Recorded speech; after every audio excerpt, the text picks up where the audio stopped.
담낭암은 우리가 흔히 쓸개라고 부르는 담낭에 생기는 암을 말합니다.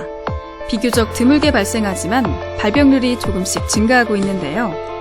주변 장기로 전이가 잘 돼 수술적 절제율도 낮은 편이며 예후도 매우 나쁜 종양이라 주의가 필요합니다. 우리가 섭취하는 음식물 중에 기름진 음식이 장에서 소화되기 위해서는 담즙이라는 액체가 필요합니다. 간에서 만들어지는 담즙은 담도라 불리는 관을 따라서 십이지장까지 흘러가 음식물과 섞이게 되는데 담낭은 일부가 간에 붙어 있으면서 이 담도의 중간쯤에 연결되어 있어서 공복 시에 간에서 만들어진 담즙을 농축하여 저장하고 있다가 음식물이 장을 지나게 되면 저장했던 담즙을 배출해서 다량의 담즙이 음식물과 섞이게 하는 기능을 가지고 있습니다. 담낭암의 원인은 아직 명확하게 규명된 것이 없는데요. 다만 인종적, 지역적으로 담낭암의 발병률이 차이가 있고 여러 가지 담독의 질환이 담낭암의 발생과 연관되어 있다고 알려졌습니다. 담독의 암 발생은 만성염증이 근원적인 원인입니다. 따라서 현재까지 알려져 있는 담낭암 발생의 위험인자들은 지속적이고 만성적인 담낭의 염증과 깊은 연관이 있다고 하겠습니다. 구체적인 예로는 담석증, 도자기 담낭, 담도최관 문합 이상, 담도낭종, 경화성 담관염 등이 있습니다. 담석증의 경우 문헌에 따라서는 정상 담낭과 비교하여 7배까지 담낭암 발생 가능성이 높다고 보고되기도 합니다. 담낭 용종의 일종인 담낭의 선종도 담낭암의 전구 질환으로 알려져 있습니다. 담낭암의 비특이적인 증상으로는 간 기능 수치의 이상으로 담석증이 의심되어 담낭 절제술을 받은 후 담낭암으로 진단되는 경우가 있는데요. 최근에는 건강검진의 보급으로 복부 초음파 검사를 통해 우연히 진단되는 경우가 많습니다. 담낭암의 특이적인 증상은 없습니다. 다른 암과 마찬가지로 식욕부진과 체중 감소 등이 있을 수 있고 드물게는 담낭이 위치하고 있는 오른쪽 윗배의 불편감이 있는 경우도 있습니다. 환자 본인이나 의사를 당혹하게 하는 것은 담낭암이 상당히 진행될 때까지도 의심할 만한 증상이 없는 경우가 많다는 것이고 또 한 가지는 담석증이나 급성 담낭염으로 담낭 절제술을 한 후에 조직 검사에서 우연히 담낭암이 진단되는 경우도 드물지 않다는 것입니다. 담낭암의 완치를 위한 유일한 치료 방법은 수술적 절제인데요. 하지만 전체 환자 중 이러한 절제가 가능한 경우는 10에서 30% 정도에 불과합니다. 여기에 담낭암의 수술적 방법은 암의 위치와 병기에 따라 나뉘게 되는데요. 수술적 방법은 단순 담낭절제술, 확대 담낭절제술, 대량 간절제를 동반한 확대 담낭절제술, 담관 또는 최도 12지장 절제를 동반한 확대 담낭절제술 등이 있습니다.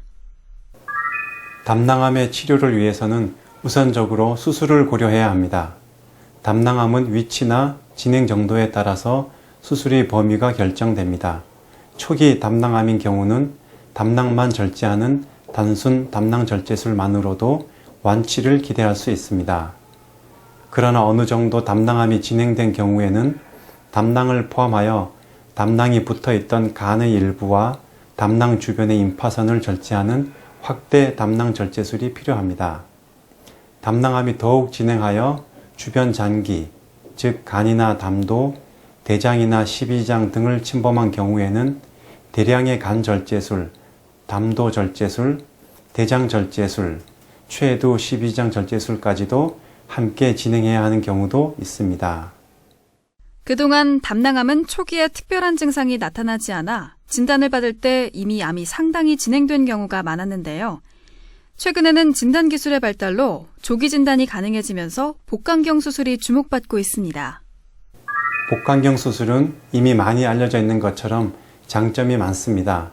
개복 수술에 비하여 수술 후 통증이 덜하고 미용적으로도 우수하다는 것이 가장 큰 장점이 될 것입니다.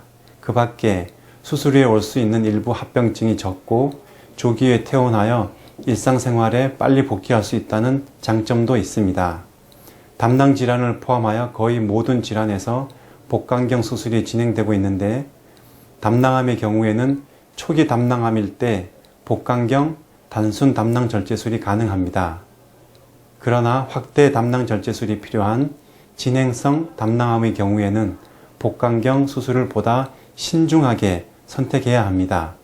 실제로 아직은 많은 병원에서 확대 담낭 절제술은 개복 수술로 진행하고 있는 실정이며 복강경 확대 담낭 절제술에 대하여는 좀 더 많은 연구를 통한 의학적 근거가 더 필요한 상황입니다.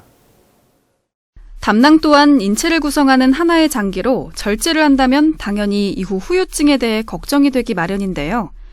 한간에는 담낭 절제수로 소화제 등을 평생 먹어야 한다는 이야기가 마치 정설처럼 알려졌습니다.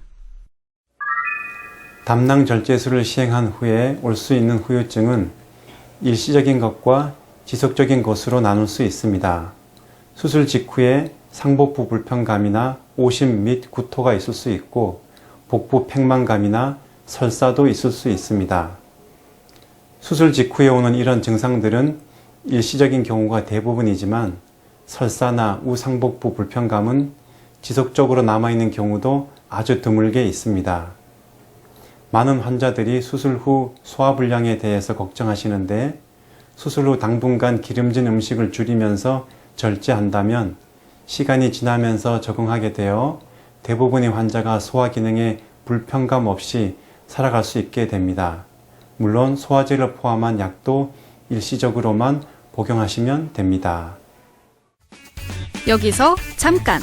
잘못된 의학 상식을 바로잡아 건강도 지키고 상식도 키우는 Yes or No. 담석을 방치하면 담낭암으로 발전하나요?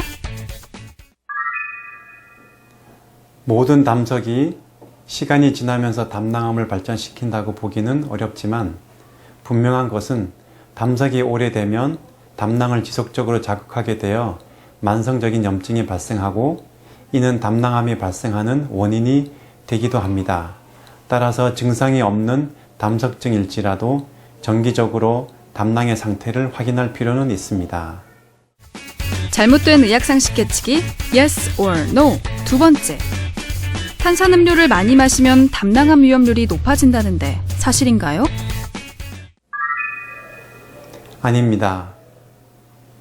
일부 기사에서 북유럽의 한 연구기관 보고가 인용되면서 탄산음료와 담낭암 발생이 연관되어 있다고 발표되기도 하였지만 그 연관성에 대하여 정설로 받아들이기에는 무리가 있습니다.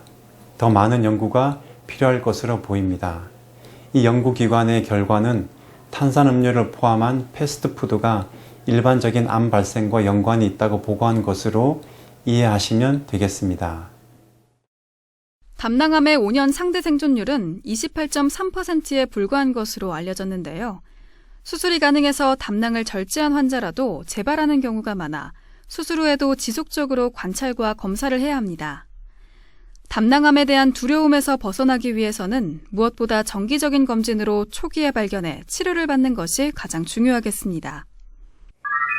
담낭암 수술 후 재발을 조기에 발견하기 위해서는 정기적인 검진이 필수적이지만 재발과 관련하여 환자의 입장에서 가장 중요하고 예방 가능한 것은 면역 기능 유지입니다. 이를 위해서는 무엇보다도 잘 먹고 건강과 체력을 유지하는 것이 필수적입니다.